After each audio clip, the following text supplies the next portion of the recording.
Digan conmigo, derechos de su resurrección. Más fuerte, diga, derechos de su resurrección. Hay algo que transforma las religiones a tener una relación con Jesucristo. Hay algo que es diferente en todo.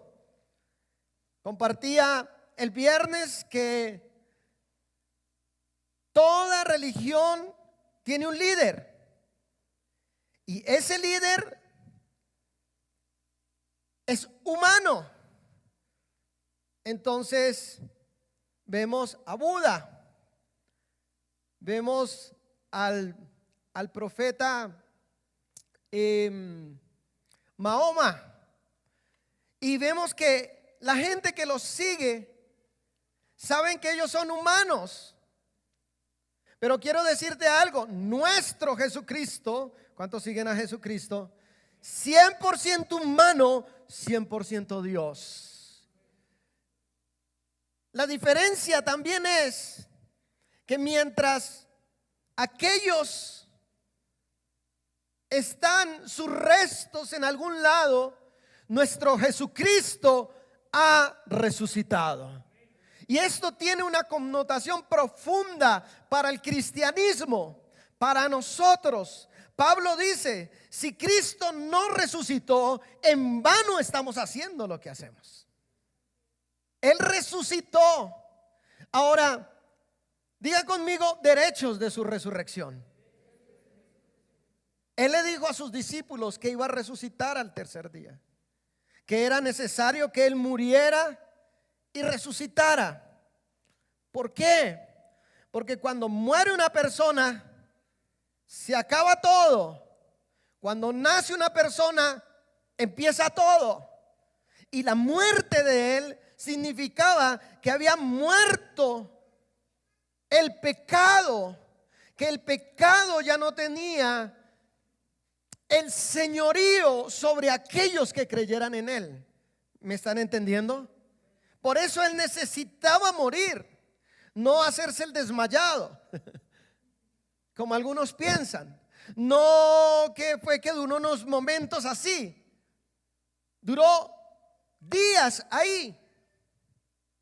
Se necesitaba que Él muriera, porque al nacer, al vivir, al resucitar, significaba que era una nueva naturaleza. Por eso toda persona que recibe genuinamente a Jesucristo en su corazón, nace de nuevo. Quiero decirte algo, no importa cuál sea tu pecado, cuál sea tu transgresión, pero si tú en tu corazón recibes a Jesucristo, Él no te repara, Él no te ayuda, Él te hace de nuevo. Y eso es lo que me impacta. Ahora, dice la Biblia en el libro de Juan, capítulo 20, verso 19 al 22. Si me acompaña a leerlo, voy a leerlo en la Nueva Traducción Viviente. Dice, ese domingo, era un domingo como hoy, al atardecer, los discípulos estaban reunidos con las puertas bien cerradas porque tenían miedo de los líderes judíos. De pronto Jesús estaba de pie en medio de ellos. La paz sea con ustedes, dijo, verso 20. Mientras hablaba, les mostró las heridas de sus manos y su costado. Ellos se llenaron de alegría cuando vieron al Señor. Una vez más les dijo, la paz sea con ustedes. Como el Padre me envió a mí, así yo los envío a ustedes. Verso 22. Entonces sopló sobre ellos y les dijo, reciban al Espíritu Santo. Por favor, pongámonos en el espacio, en el tiempo y en el contexto de esta escena. Dice la Biblia que los discípulos estaban reunidos. Era su staff, eran sus 12. Estaban ahí, pero estaban con las puertas bien cerradas. Yo creo que pusieron la tranca en las ventanas, la tranca en la puerta. Todos estaban listos en caso de que vinieran los soldados romanos, porque ellos dijeron, si hicieron lo que hicieron con Jesús Y el viernes yo decía que Primera de Corintios 1 habla sobre que Dios tomó la sabiduría de los intelectuales, de los griegos, de los religiosos, de los judíos, y dice, y la destrozó. Porque para ellos no era posible, para un intelectual de ese tiempo, que un rey muriera en una cruz. Eso no, el intelecto no le da para eso. No era normal, tampoco para los religiosos, puesto que ellos eran los que mandaban la parada ahí, y ahora entra su rey en un burrito. Eso tampoco. Y dice el libro de Corintios, ¿cuántos estuvieron el viernes? Que Dios se divierte destrozando la sabiduría humana, porque a Dios no lo vas a poder conocer con el intelecto humano, sino por el Espíritu. Ahora, ellos estaban ahí, pero ellos estaban con miedo. Diga conmigo, con miedo. ¿Cuántos alguna vez hemos sentido miedo? A ver, ¿cuántos hemos sentido? Hay un meme por ahí que dice, tengo miedo. Sí, tengo miedo. Ellos sí que tenían miedo. Estaban encerrados. Ellos tenían trancado, y dijo, si a nuestro líder le pegaron, abusaron de él toda la noche, al otro día lo expusieron públicamente y luego lo colgaron, ahora póngale con quién vienen, con nosotros. ¿A cuántos de ustedes los marcan en algún momento cuando usted comienza a andar con un líder? Ese es amigo de tal. Yo no sé si algunos de ustedes los marquen conmigo y digan, es que yo veo que Manuel anda con el pastor. Es que yo veo que Wilmer también. Yo veo que él anda. Y ellos los tenían referenciados que andaban con Jesús. Así que dijeron, después de Jesús, ¿quiénes siguen? Dijo Pedro, después de Jesús sigo yo. Y yo ya lo negué allá. Yo ya estaban escondidos, encerrados con miedo. ¿Sabe? Una característica del miedo es que el miedo nos paraliza. Yo he tenido miedo. Hace un año tenía miedo. Hace un año estaba con miedo, con temor. No miedo de la pandemia, pero mi temor sí era cómo le iba a llegar la palabra a ustedes. Yo dije, la gente está dispersa, las ovejas se dispersaron. ¿Cómo les va a llegar la palabra? Si teníamos los noticieros 24 horas, los televisores prendidos, que se murió, que por allí ya cerraron todo, que por allí está pasando otra cosa, que dicen los especialistas que cada día es más grave. ¿No se acuerda hace un año cómo empezó ese miedo en las calles, el temor? Yo tuve vecinos que no salieron. Un vecino me contaba y me decía, en 90 días no salí ni dejé salir a mi gente. 90 días. Es que era un miedo el que había. ¿Alguien se acuerda de eso hace un año? Era un miedo que uno salía a las calles y uno decía, ay, Dios mío, un vientico y volaba una hoja. Y las noticias, y se puede contagiar, y puede pasar esto, y puede pasar esto, y puede pasar esto. Pero también uno siente miedo cuando uno ve que su matrimonio se está acabando. Uno puede sentir miedo cuando ve que un ser querido tiene una enfermedad. Uno tiene miedo también al ver que la economía no responde. La crisis llegó. No hay trabajo. Y el miedo nos paraliza. Yo no sé si a ti el miedo te paraliza, pero hay momentos donde yo he sentido miedo y lo que hago es quedarme quieto. Quieto porque digo, ¿qué más puedo hacer? Imaginémonos por un momento el miedo de los discípulos. Dijeron, ya nuestro líder lo acabaron. ¿Nosotros qué? ¿Has tenido miedo alguna vez? ¿O acaso hoy o en esta temporada estás experimentando miedo? No me digas que no sentiste miedo al ver que el de allí fallecía, el de allí fallecía, el de allí fallecía, y como que le llegaban a uno las noticias que todo el mundo estaba ¿qué? Falleciendo. Y lo que hace el miedo es paralizarnos, es dejarnos quietos. El miedo hace que nosotros nos olvidemos de las promesas de Dios. El miedo hace que uno se empiece a acusar con el otro. Ellos estaban encerrados con miedo. Yo creo que ellos no estaban conversando, ni pierna cruzada, ni ahí con su buen refresco charlando. Yo creo que se hacían grupitos diciendo, ¿y ahora qué hacemos? No, pues yo creo que Pedro diría, no, pues no es tanto por mí, sino por mi suegra. No, ¿qué hacemos? Ahorita van a venir por nosotros. Yo no sé qué hacer. No, esto se acabó. Claro, es que a mí me vieron con él cuando él alimentó los 5,000. Yo fui uno de los que claro, esos me ven. Los soldados saben que yo, y ese miedo lo tenían ahí. Claro, hay miedo cuando hay incertidumbre. Claro, hay miedo cuando a uno le dicen no hay más trabajo. Claro, hay miedo cuando dan un diagnóstico como el que escuchamos ahorita. Claro que hay miedo.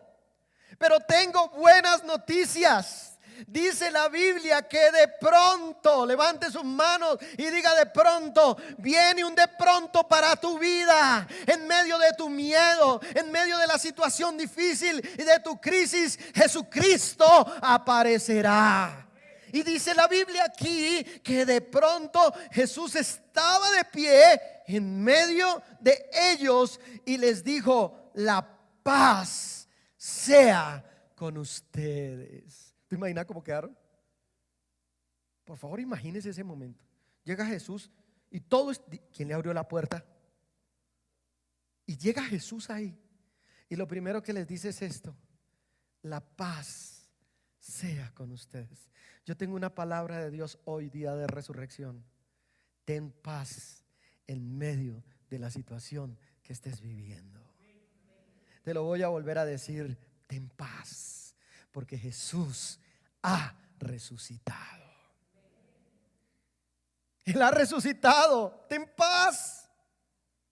Ten paz. Mi padre era muy joven. Mi madre también. Yo no había nacido. Mis hermanas son testigas. Pero mi madre sufría de ataques epilépticos. Pero era un ataque tras ataque tras ataque. Mi padre, a través de las religiones, trató de hacer una cosa, trató de hacer otra, por obras, por hacer, pero nada le resultó. Él tenía miedo, tal punto que consiguió un trabajo donde él pudiera trabajar en las noches. Consiguió un trabajo en panadería.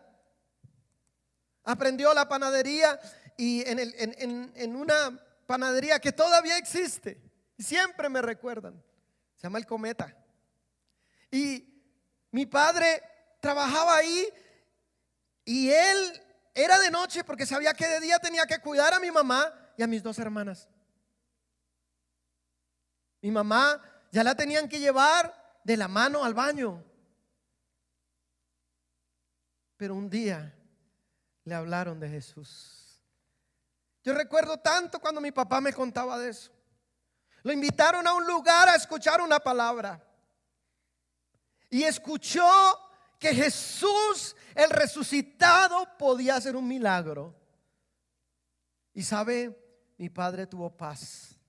Estoy aquí para decirte que no importa el diagnóstico, puedes tener paz. Jesucristo llevó la enfermedad. Jesucristo exhibió los demonios. Jesucristo se hizo pobre para que tú seas enriquecido. Alguien que le dé aplausos a Él.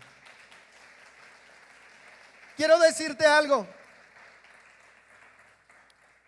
Mi madre, el diagnóstico de los médicos era que iba a fallecer muy pronto. Mi madre quedó embarazada de esta hermosura. No. Así que ella pensaba que no me iba a ver, que se iba a quedar en el parto. Pero cuando Jesucristo viene, hay paz. ¿Cuál es tu situación? ¿Por qué tienes miedo? ¿Tienes miedo a que no te den ese ascenso?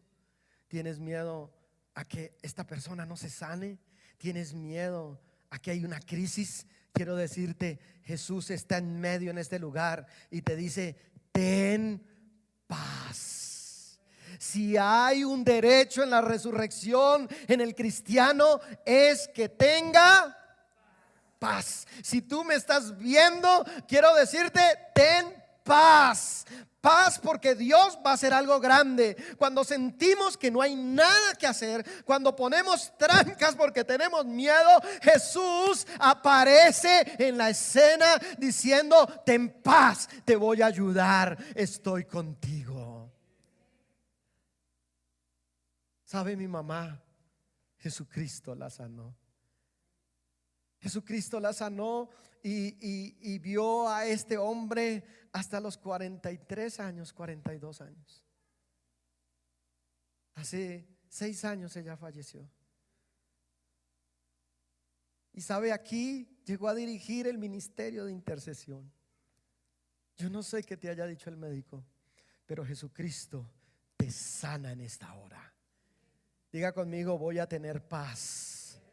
De verdad no vas a estar así todo angustiado. ¿Será que si me dan el ascenso? ¿Será que si está el nombramiento? Quiero decirte que Jesús llegó ahí y les dijo paz. Ahora imaginémonos la cara de ellos. ¿Te imaginas la cara de los discípulos? Yo creo que se mirarían. Yo creo que dijeron: no, fantasma ya no puede ser. La vez pasada también se nos apareció en el agua y era él.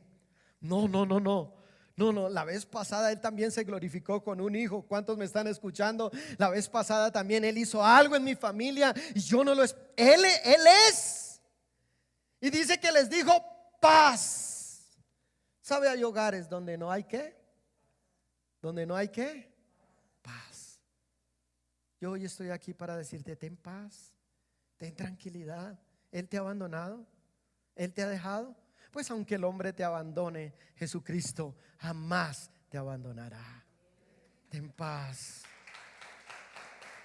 Oh, gracias, Señor. Ten paz. El shalom, la paz, es un regalo que el mundo no puede recibir. El shalom, la paz de Dios, no es ausencia de problemas. El shalom de Dios es que a pesar de los problemas, a pesar de la crisis, tú tienes paz.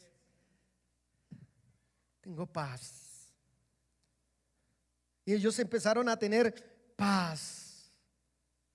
Ellos comienzan a tener el shalom de Dios. Sus dos manos en alto y dígale: Señor, quiero experimentar tu shalom. Quiero experimentar tu paz. Quiero que toda angustia, todo miedo ahora desaparezca de mi vida. Alguien que lo diga. Que se vaya ese temor, esa ansiedad que pone nerviosos a todos. Yo no sé si Pedro estaba de aquí para allá y diciendo: ¿y ahora qué hacemos? Sería coger para otra ciudad, pero todas las salidas están militarizadas. ¿Qué hago con ese ascenso? Y si no me lo dan, ¿y qué tal me vaya mal? Yo quiero decirte algo: ten paz. Dios está contigo. Dios está contigo. Ten paz. Ese es un derecho. Diga conmigo: ese es un derecho. Tener ¿qué? Paz. Hace un año fue muy difícil para mí.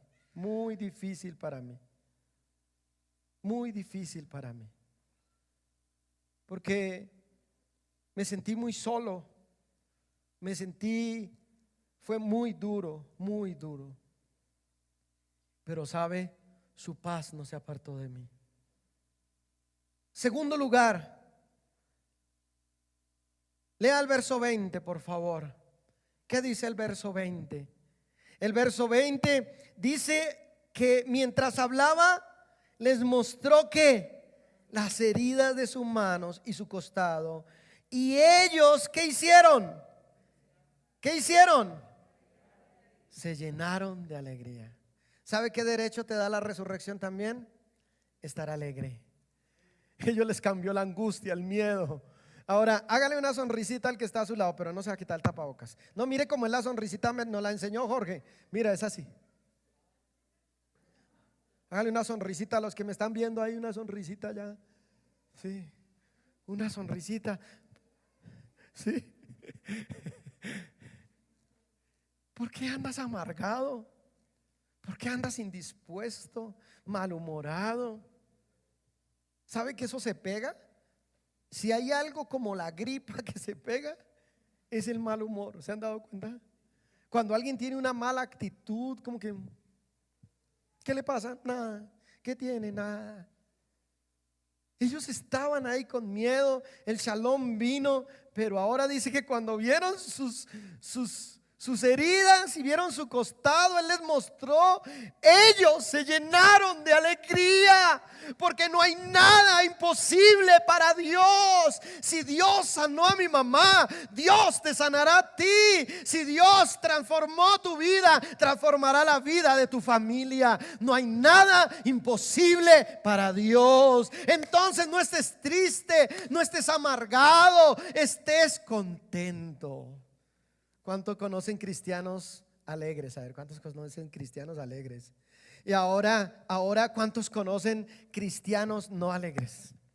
No alegres, todos lo critican y dicen, uy, Jorge, se vino a la casa del Señor con esa gorra, eso es pecado. Uy, no, ¿cómo se van a venir con gorra? ¿Cómo se les ocurre hacer eso? Uy, ¿no conoce gente así? Uy, no, mira, ni el pastor no se puso corbata para predicar, ¿qué es ese irrespeto? Sí, hay gente que todo le molesta. ¿Conoce gente así? Todo le molesta. ¿Y por qué cerraron la puerta? ¿Por qué no la dejaron abierto? Uy, mira, el pastor se quitó la barba. Sí, todo les molesta. Todo nos molesta. Dios la bendiga, hasta luego, que esté muy bien. ¿Sabe? Ellos se llenaron de qué. ¿Te imaginas todos chocándola? Yo creo que Pedro y Juan dirían, está aquí en medio nuestro, ha resucitado. En este hogar no estamos solos, en nuestra vida no estamos solos. Cristo es el centro de nuestra vida, y si Cristo es el centro de nuestra vida, hay esperanza, hay que celebrarlo, hay que creerlo, porque si Él está aquí, hay algo nuevo por hacer. No te preocupes. El enemigo siempre quiere ponerte miedo. El enemigo siempre quiere ponerte amargado. Pero el poder y los derechos de la resurrección tienen que ver con que estés alegre y tengas paz. Qué tremendo eso. Pero otro derecho de la resurrección, léalo por favor. Dice el verso que sigue, el 21. Me gusta este verso, dice, una vez más les dijo, la paz sea con ustedes. Como el Padre me envió a mí, así yo los envío a ustedes. Otro derecho. ¿Cuál es el primero? ¿Cuál es el primero? ¿Nos da qué? Paz. El segundo, nos da alegría. Pero el tercero nos da propósito. ¿Sabe qué les dijo? Mírenme, ya lo escriben. Él les dijo esto. Como el Padre me envió a mí, ahora yo los envío a ustedes. ¿Sabe qué es eso? Eso es una vida con propósito. No, la vida no se trata solo en nacer, crecer, estudiar, entrar a la universidad, poder comprar un apartamento, poder comprar una casa, poder estudiar una especialización, poder tener un buen cargo. Eso lo hace todo el mundo. Cada vez que una persona llega a Cristo, comienza a entender su propósito. Porque Dios le dice, para algo te traje. Estás rodeado y te tengo en un lugar por algo. Si hay algo triste es no tener un propósito. Ellos hasta ahí dijeron, bueno, ¿y ahora qué hacemos? Pero Jesús viene y no solamente les trae su paz, no solamente les da su alegría, pero ahora les dice, como el Padre me envió a mí, ahora yo los voy a enviar a ustedes. Quiero decirte algo, si tú me estás viendo, tu vida toma propósito cuando conoces a Cristo. Mi vida tomó propósito. Mi vida pasó de lo ordinario a lo extraordinario. Yo siempre he dicho que no hay nada más poderoso. Un médico llega a tocar el cuerpo. Un abogado llega a defender a su cliente. Un ingeniero llega a descifrar algunos códigos. Pero aquel que tiene propósito, míreme, logra llegar hasta el alma, logra llegar hasta el espíritu. ¿Sabe por qué? Porque esa persona sabe hacia dónde va, de dónde viene y hacia dónde va. ¿Alguien aquí tiene propósito? ¿Alguien aquí tiene un propósito y dice, bueno, yo ya estudié, me ha ido bien, gracias a Dios, pero mi vida no puede ser solo yo y mi familia? Me pongo a pensar eso. Si yo me hubiera dedicado, a mí me estaba, hablo en ese tiempo, muy bien yendo en lo que hacía. Y yo me hubiera podido decir, los míos, mi hijo. Yo podría decir, ellos. El resto, pues, cada uno mira. Pero sabe, Cristo me dio un propósito. Eso me permitió ahora, míreme, trasladarme desde un lugar lejísimos hasta aquí, hasta Suba. Ese propósito. Y ese propósito permitió que después de que éramos 3 personas, 4 personas, hoy somos una gran familia. Diga conmigo, propósito. ¿Sabe qué te da Dios? Propósito. Sus vidas, la vida de Pedro, la vida de Juan, la vida de Pablo, el antiguo Saulo de Tarso, su vida le cambió. Pablo tuvo de todo. Pablo sabía, era un políglota. Pablo tenía economía. Pablo tenía todo. Pero Pablo dijo, debe haber algo más. Hay un sentido de propósito. Y él le dijo, como el Padre me envió, ahora ustedes van a ir a hacer la obra. ¿Sabe? Conocer a Cristo no es solo venir a la iglesia cada 8 días, cada 20 o 2 veces a la semana. Eso está bien, pero hay un propósito. Hay un propósito. ¿Por qué crees que tienes los amigos que tienes? ¿Por qué crees que Dios te puso en ese colegio, en esa universidad? ¿Sí ves cómo ellos hablan? Ellos hablan del pecado como algo natural. Ellos hablan de relaciones sexuales fuera del matrimonio como algo natural. Ellos hablan de muchas cosas, pero no te has dado cuenta que en ti hay unas bases. ¿Para qué estás ahí? Pues quiero decirte que el poder de la resurrección te da un propósito. Y quiere decir que mucha gente va a ser transformada por el poder de Jesucristo a través de tu vida. No hay nada que uno agradezca más que alguien lo acerque a uno a Dios. ¿Alguien se acuerda quién lo acercó a Dios? Levánteme la mano. ¿Quién se acuerda? Ay, mi mamá, ay, mi papá, ay, un vecino, ay, un amigo. Eso no se le olvida a uno. ¿Y cuántos le sacamos el cuerpo? Uy, yo le sacaba el cuerpo. Cierto que sí, y uno le hablaban y uno como que, uy, no. Porque uno pensaba que Cristo tenía que ver con un rito religioso.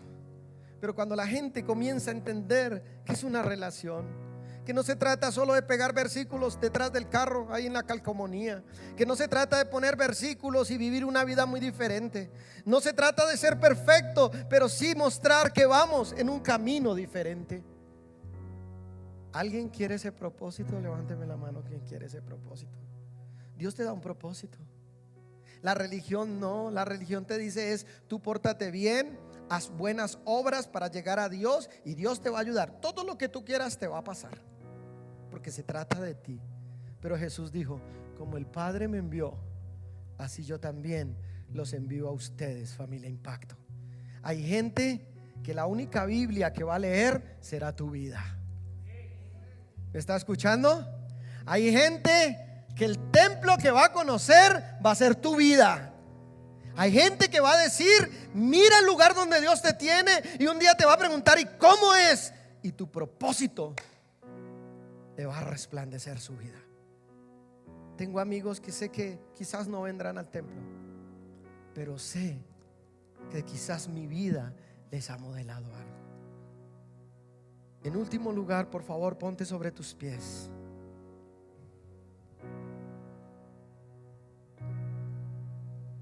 Yo creo que ellos cogieron propósito ese día. Él les dijo: bueno, yo estoy aquí, así como Dios me envió, ahora yo los envío a ustedes. Hagan la obra. Por eso nunca deje el propósito de Dios, por más que hayan desacuerdos, hayan circunstancias.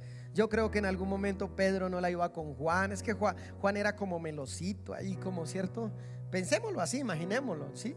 El otro era muy extremista, el otro ya era, pero nunca dejes el propósito de Dios, porque Dios sigue trabajando en cada persona de una manera que uno no se imagina.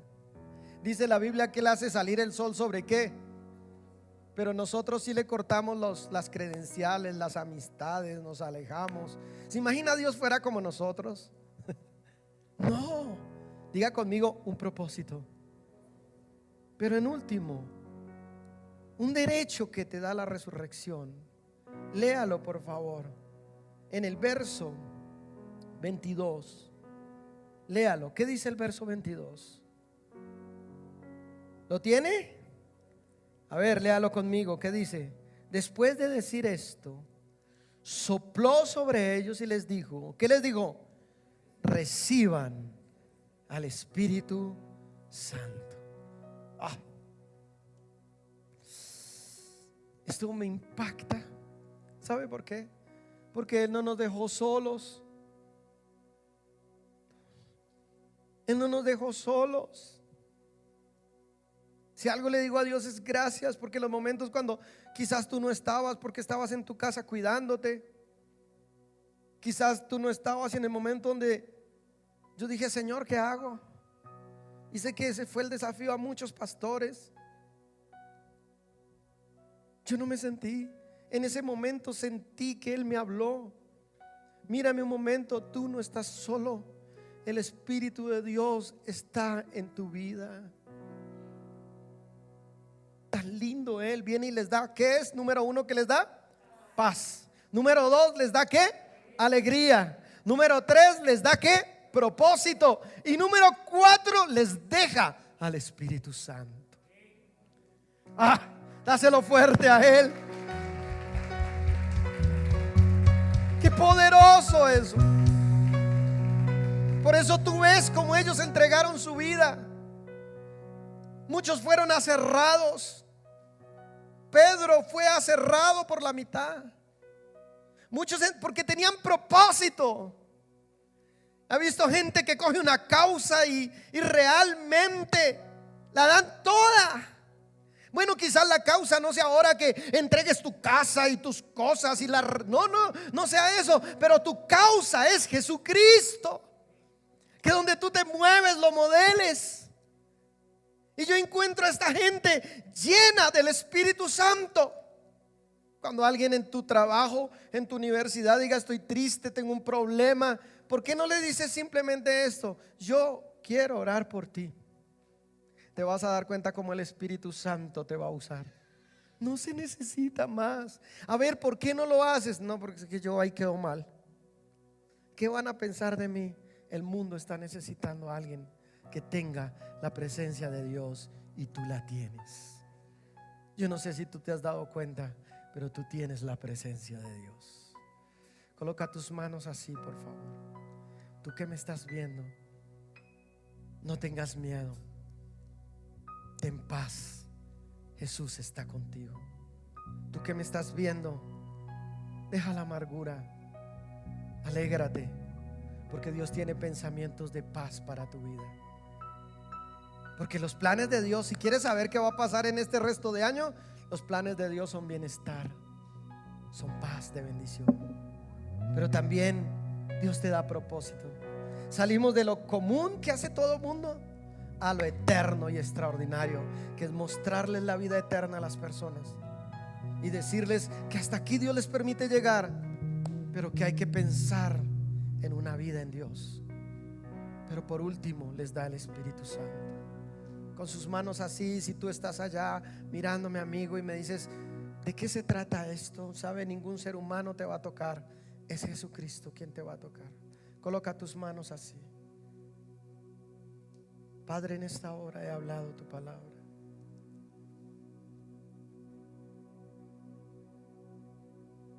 Y donde está el Espíritu de Dios hay libertad.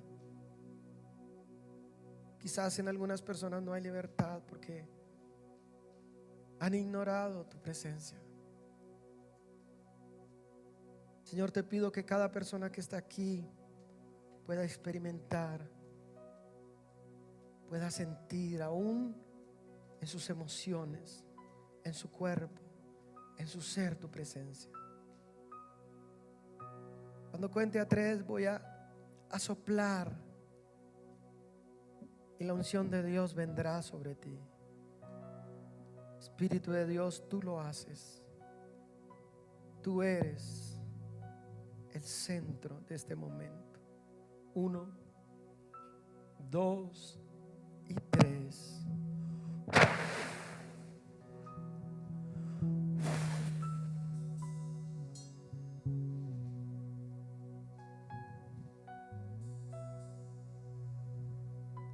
Creo que ese miedo desaparece. Esa ansiedad se va. Viene el shalom de Dios. Ese ambiente de amargura, de melancolía se va.